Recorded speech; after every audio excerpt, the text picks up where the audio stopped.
चलो तो आज हम लोग क्लास 10th में जो हमारा इतिहास का बुक है उसका जो चैप्टर 6 है जिसका नाम है शहरीकरण एवं शहरी जीवन, उसके जो भी महत्वपूर्ण ऑब्जेक्टिव क्वेश्चन बनेंगे आज हम लोग उसी को एक एक करके सॉल्व करेंगे। तो देखते हैं पहला सवाल क्या है। पहला सवाल में पूछा गया है कि सामंती व्यवस्था से हटकर किस प्रकार की शहरी व्यवस्था की प्रवृत्ति बढ़ी थी? प्रगतिशील प्रवृत्ति, आक्रामक प्रवृत्ति, रूढ़िवादी प्रवृत्ति या फिर शोषणकारी प्रवृत्ति? तो इसका सही जवाब हो जाएगा ए, प्रगतिशील प्रवृत्ति। तो ए इसका सही जवाब होगा। उसके बाद दूसरा क्वेश्चन पूछा गया था, दूसरा में है शहरों को आधुनिक व्यक्ति का किस प्रकार का क्षेत्र माना जाता है? सीमित क्षेत्र, प्रभावी क्षेत्र, विस्तृत क्षेत्र या फिर इनमें से सभी? तो शहरों को आधुनिक व्यक्ति का प्रभावी क्षेत्र माना जाता है, तो बी इसका सही जवाब होगा। फिर क्वेश्चन नंबर 3 है अस्थायी कृषि के प्रभाव से कैसा जमाव संभव हुआ? जो अस्थायी कृषि है उसके प्रभाव से कैसा जमाव संभव हुआ है उसी के बारे में बताना है। ऑप्शन में है संपत्ति, ज्ञान, शांति, बहुमूल्य धातु। तो इसका सही जवाब जो है वो हो जाएगा ए, संपत्ति। उसके बाद चौथा क्वेश्चन देखते हैं, एक प्रतियोगी एवं उद्यमी प्रवृत्ति से प्रेरित किस प्रकार की अर्थव्यवस्था लागू की गई? जीवन निर्वाह अर्थव्यवस्था, मुद्रा प्रधान अर्थव्यवस्था, शिथिल अर्थव्यवस्था या इनमें से सभी? तो इसका सही जवाब जो है वो हो जाएगा बी, मुद्रा प्रधान अर्थव्यवस्था। तो बी इसका सही जवाब है। फिर क्वेश्चन नंबर 5 को देखते हैं, आधुनिक काल में औद्योगिकरण ने किसके स्वरूप को गहन रूप से प्रभावित किया? ग्रामीणीकरण के, शहरीकरण के, कस्बा के या बंदरगाहों के? तो इसका जो सही जवाब है वो हो जाएगा बी, शहरीकरण को ये प्रभावित किया था। तो बी इसका सही होगा। जनसंख्या का घनत्व सबसे अधिक कहाँ होता है? ग्राम यानी कि गांव में, कस्बा में, नगर में या महानगर में? तो सबसे ज़्यादा जनसंख्या घनत्व जो है वो होता है महानगर में। तो डी इसका सही जवाब हो जाएगा। 1810 से 1880 तक लंदन की आबादी 10 लाख से बढ़कर कहां तक पहुंची? 20 लाख तक, 30 लाख तक, 40 लाख तक या 50 लाख तक? तो 1810 से 1880 ईस्वी के बीच लंदन की आबादी 10 लाख से 40 लाख हो गई थी। तो सी इसका सही जवाब होगा। उसके बाद है लंदन में अनिवार्य प्राथमिक शिक्षा कब लागू हुई? 1850 में, 1855 में, 1860 में या 1870 में? तो लंदन में अनिवार्य शिक्षा जो है वो लागू हुआ था 1870 में। तो डी इसका सही जवाब होगा। कौन सा सामाजिक वर्ग बुद्धिजीवी वर्ग के रूप में उभर कर आया था? उद्योगपति वर्ग, पूंजीपति वर्ग, श्रमिक वर्ग या मध्यम वर्ग? तो यहाँ पे मध्यम वर्ग जो है वही समाज में फिर बुद्धिजीवी वर्ग बन करके उभर करके सामने आया था। तो डी इसका जो है वो सही जवाब होगा, मध्यम वर्ग। पूंजीपति वर्ग के द्वारा किस वर्ग का शोषण किया गया? श्रमिक वर्ग का, मध्यम वर्ग का, कृषक वर्ग का या फिर सभी वर्ग का? तो पूंजीपति वर्गों के द्वारा यहाँ पे श्रमिक वर्ग का शोषण किया गया है। तो ए इसका सही जवाब हो जाएगा, श्रमिक वर्ग। सिखों के 10वें और अंतिम गुरु जो थे गुरु गोविंद सिंह, उनका जन्म बिहार के किस नगर में हुआ था? मुंगेर में, खगड़िया में, पटना में या इनमें से कोई नहीं? तो सिखों के जो 10वें गुरु हैं गुरु गोविंद सिंह जी, उनका जन्म जो है वो बिहार के पटना शहर में हुआ था। तो सी इसका सही जवाब है। कब हुआ था? तो 22 दिसंबर 22 दिसंबर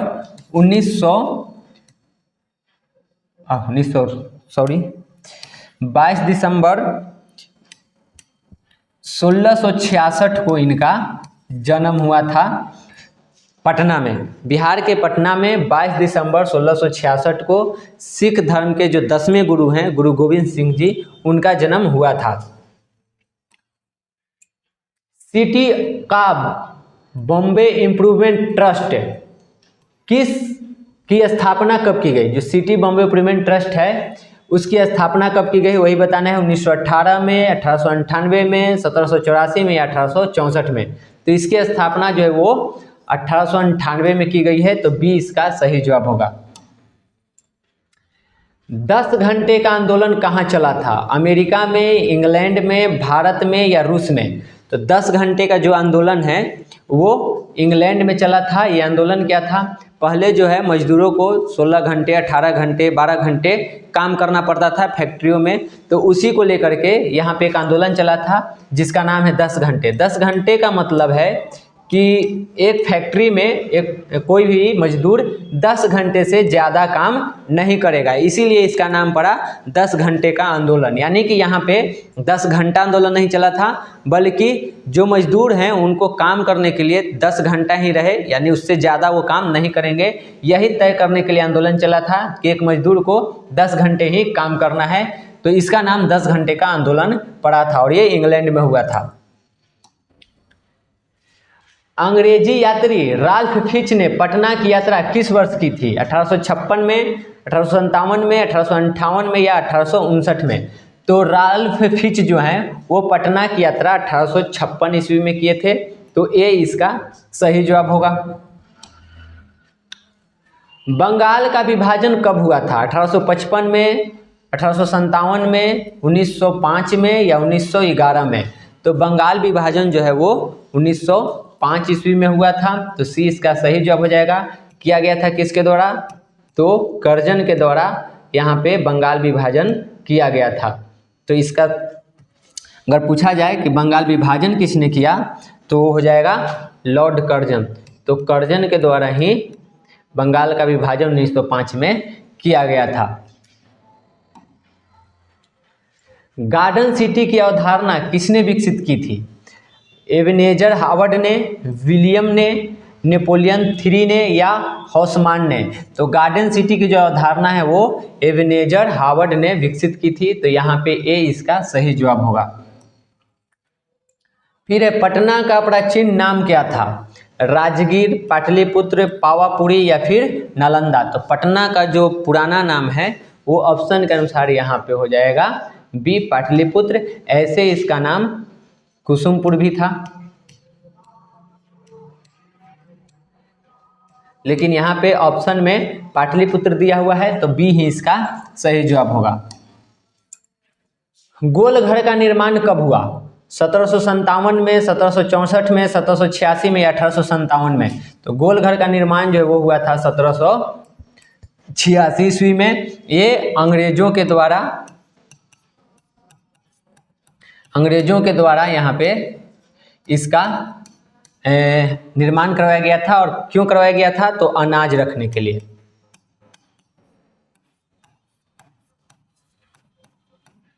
अनाज रखने के लिए 1786 ईस्वी में अंग्रेजों ने गोलघर का निर्माण करवाया था, तो सी इसका सही जवाब होगा 1786। बिहार का सबसे बड़ा नगर कौन है? पटना, गया, भागलपुर या दरभंगा? तो बिहार का जो सबसे बड़ा नगर है वो हो जाएगा पटना, तो ये इसका सही जवाब होगा।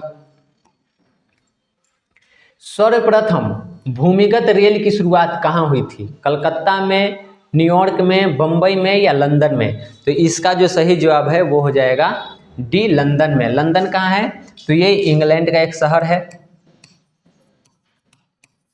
इंग्लैंड का एक शहर है, वहीं पे पहली बार 10 जनवरी 1863 को पहली बार भूमिगत रेल चलाया गया था। चलाया कहाँ गया था? तो पेडिंगल से कैरिंगटन नामक स्ट्रीट के बीच।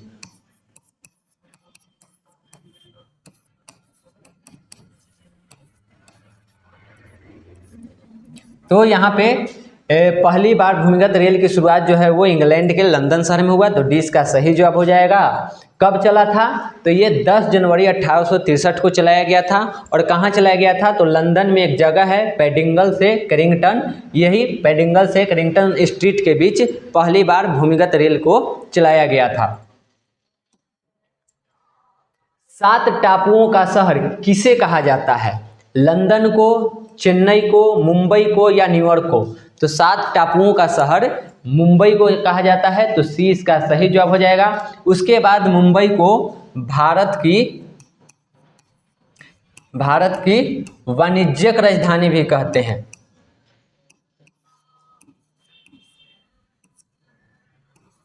भारत की वाणिज्यिक राजधानी भी इसे कहा जाता है, किसे? मुंबई को। तो ये पहले तो जो पूछा गया है 7 टापुओं का शहर किसे कहा जाता है, तो मुंबई हो जाएगा। इसके अलावा एक सवाल और बनता है कि भारत की वाणिज्यिक राजधानी किसे कहते हैं, तो वो भी मुंबई को कहा जाता है। या ये पूछा जाए कि भारत की वित्तीय राजधानी किसे कहते हैं, वित्तीय भी अगर पूछ दे तो भी इसका जवाब वही होगा, मुंबई। तो इस चीज़ को ध्यान में रखेंगे, अक्सर एग्जाम में ये सब चीज़ें भी पूछी जाती है। उसके बाद अगला सवाल देखते हैं, इंडिका नामक पुस्तक किसने लिखी? चंद्रगुप्त मौर्य ने, चाणक्य ने, मेगास्थनीज ने या सेल्यूकस निकेटर ने? तो इंडिका नामक पुस्तक जो है वो यहाँ पे मेगास्थनीज के द्वारा लिखा गया है, तो सी इसका सही जवाब हो जाएगा। मेगास्थनीज चंद्रगुप्त मौर्य के दरबार में आया था और इसको भेजने वाला सेल्यूकस निकेटर था। तो जब यहाँ पे वो आया था तो यहाँ पे घूमा, यहाँ पे जो भी चीज़ें देखा उसको एक किताब में लिखा जिसका नाम पड़ा इंडिका। तो ये अगर सवाल पूछा जाए मेगास्थनीज किसके दरबार में आया था, तो चंद्रगुप्त मौर्य के दरबार में आया था। मेगास्थनीज को किसने भेजा था, तो सेल्यूकस निकेटर ने भेजा था। और चाणक्य जो है वो चंद्रगुप्त मौर्य के गुरु और उसके प्रधानमंत्री थे। उसके बाद 23वां क्वेश्चन देखते हैं, महात्मा बुद्ध को ज्ञान की प्राप्ति कहाँ हुई? राजगीर में, बोधगया में, वैशाली में या सारनाथ में? तो महात्मा बुद्ध को जो ज्ञान की प्राप्ति हुई है वो बोधगया में हुई है, तो बी इसका सही जवाब हो जाएगा। सारनाथ में वो अपना पहला उपदेश दिए थे। तो सारनाथ भी इम्पोर्टेंट है, ऐसे हम लोग के लिए नहीं है, जो कंपटीशन वगैरह की तैयारी करते हैं उनके लिए है। हमारे लिए यहाँ पे है महात्मा बुद्ध को ज्ञान की प्राप्ति कहाँ हुई, तो उसका सही जवाब हो जाएगा बोधगया में।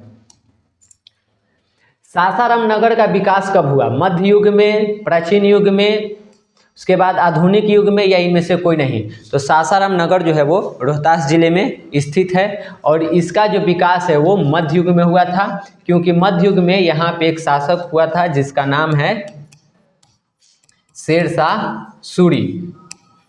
तो शेरशाह सूरी के शासन काल में ही इस शहर का विकास हुआ था, तो मध्य युग में ही वो था, तो इसका सही जवाब जो हो जाएगा ये होगा मध्य युग में। फिर किस शहर को अजीमाबाद के नाम से जाना जाता है? राजगीर को, बोधगया को, पाटलिपुत्र को या नालंदा को? तो अजीमाबाद के नाम से पाटलिपुत्र को जाना जाता है, सी सही हो जाएगा। अगर इसके जगह पटना भी लिखा रहे तो भी कोई दिक्कत नहीं है, पटना कहें या पाटलिपुत्र कहें या अजीमाबाद कहें या कुसुमपुर कहें, सब इसी का नाम है। यहाँ पे मुगल वंश में एक राजकुमार हुआ था जिसका नाम था अजीमुशान। अजीमुशान नाम के एक राजकुमार हुआ था, उसने पटना का नवनिर्माण करवाया, यानी कि फिर से इसका पुनर्निर्माण करवाया था और उसी ने इसका नाम अजीमाबाद रखा था, इसका नाम अजीमाबाद रख दिया था। तो पाटलिपुत्र को ही या पटना को ही अजीमाबाद के नाम से भी जाना जाता है। बिहार बंगाल से कब पृथक हुआ, यानी कि कब अलग हुआ है वो बताना है? 1912 में, 1936 में, 1928 में या 1940 में? तो बिहार बंगाल की जो बंटवारा है, तो बंगाल से अलग होकर जो बिहार राज्य बना है वो बना है 1912 में, तो ये इसका सही जवाब होगा। उसके बाद है डॉक्टर राजेंद्र प्रसाद का जन्म स्थान कहाँ है, यानी डॉक्टर राजेंद्र प्रसाद का जन्म कहाँ हुआ है ये बताना है। मध्य प्रदेश में, बिहार में, उत्तर प्रदेश में या गुजरात में?